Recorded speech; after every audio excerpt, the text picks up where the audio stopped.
হে everyone, আজকে একটা new blog নিয়ে চলে আসছি। আজকে কি ছিল? আজকে আমাদের সরস্বতী পুজো, সাথে ছিল 14ই ফেব্রুয়ারি মানে ভ্যালেন্টাইন্স ডে। তাই আমি সেজে গুজে যাচ্ছি কলেজের উদ্দেশ্যে, কলেজে ওখানে পুষ্পাঞ্জলি দেবো বলে।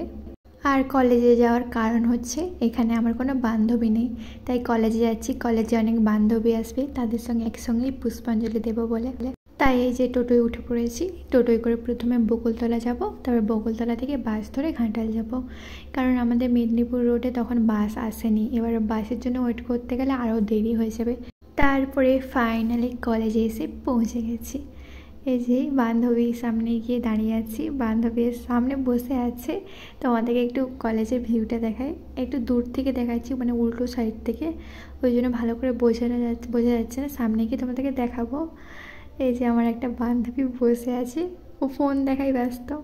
ওর সাথে দেখা করার পর ভাবলাম অঞ্জলিটা দিয়ে আসি। অনেক বেলা হয়েছে, যেহেতু তখন 12:30 বাজতে চাই, আর সকাল থেকে না খেয়েছিলাম।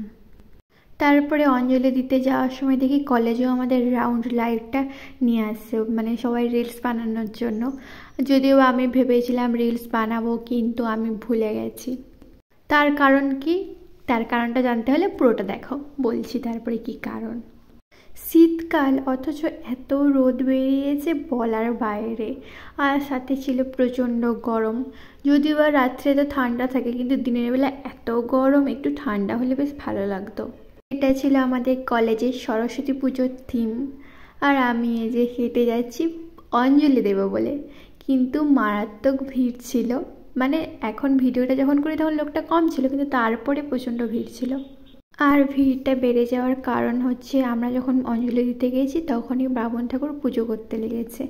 এবার ওই পুজোটা হওয়ার জন্য আধ ঘন্টা দাঁড়িয়ে থাকতে হয়েছে, ওই জন্য অঞ্জলি দিতে সবার দেরি হয়েছে আর লোক জমা হয়েছে।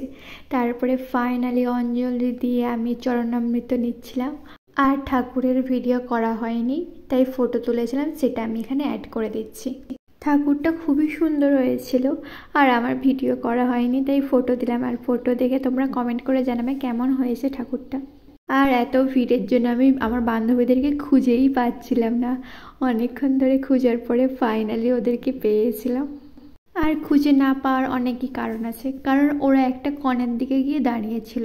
আর যেহেতু ওই দিন সব গেট বন্ধ ছিল, ওই জন্য বুঝতেও পারছি না কোন দিক দিয়ে যাব। আর তার উপর মাইক চলছিল, কোনো আওয়াজই শোনা যাচ্ছিল না। কিন্তু সকাল থেকে যেহেতু না খেয়েছিলাম, এবার প্রচণ্ড খিদে পেয়েছিল, তাই ভাবলাম খেতে যাব। কিন্তু খেতে গিয়েও দেখি এত ভিড়, ওখানেও লাইন দিতে হচ্ছে। আধ ঘন্টার উপরে লাইন দিতে হয়েছিল আমাদেরকে। আমরা তো ভেবেছিলাম আজকে আমরা খেতেই পাবো না, বাড়িতে গিয়ে খেতে হবে। অনেক প্রতীক্ষার পরে 4 জনে 4টে সিট পেয়েছিলাম। আমার উল্টা দিকে কে বসছিল? আমার উল্টো দিকে সঞ্চিতা বসছিল, আর ওর বোন বসেছিল। আর আমার পাশে বসেছিল সুতপা। সঞ্চিতার বোনটা ছিল পুরো পাকা বুড়ি, পাকা বুড়িদের মতো কথা বলছিল, আর আমরা হাসছিলাম। আমরা যখন বাইরে ছিলাম তখনই অর্ডার দিয়ে দিয়েছিলাম, ওই জন্য আমরা বসার সঙ্গে সঙ্গে পেয়ে গিয়েছিলাম আমাদের স্যান্ডউইচ। ওটাই প্রথমে খেয়েছিলাম।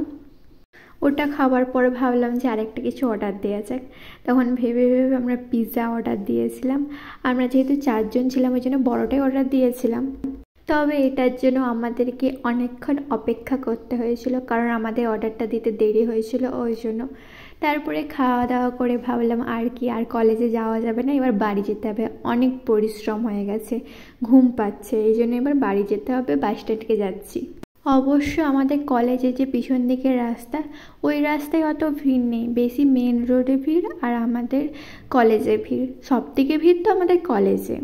তারপরে অনেকক্ষণ প্রতীক্ষার পরে আমি বাস পেয়ে গিয়েছিলাম। এবার বাসে করে কোথায় যাব? বাসে করে বাড়ি যাব। আবার কোথায় যাব? এবার তো বাড়ি যেতেই হবে, নাহলে বাড়িতে গেলে বকাবকি করবে, অনেক বেলা হয়ে গেছে। আর সবাই আমাকে প্লিজ কমেন্ট করে জানাবে আমাকে কেমন লাগছিল। কিন্তু বাড়ি আসার সময় তো পুরো খেপি হয়ে গেছিলাম, তাও কমেন্ট করে জানাবে যে আমাকে যাওয়ার সময় কেমন লাগছিল, আসার সময় কেমন লাগছে সেটা কাউকে জানাতে হবে না। আর আমার পুরো ভিডিওটা দেখার জন্য সবাইকে অসংখ্য ধন্যবাদ। আর সবাই ভালো থাকবে।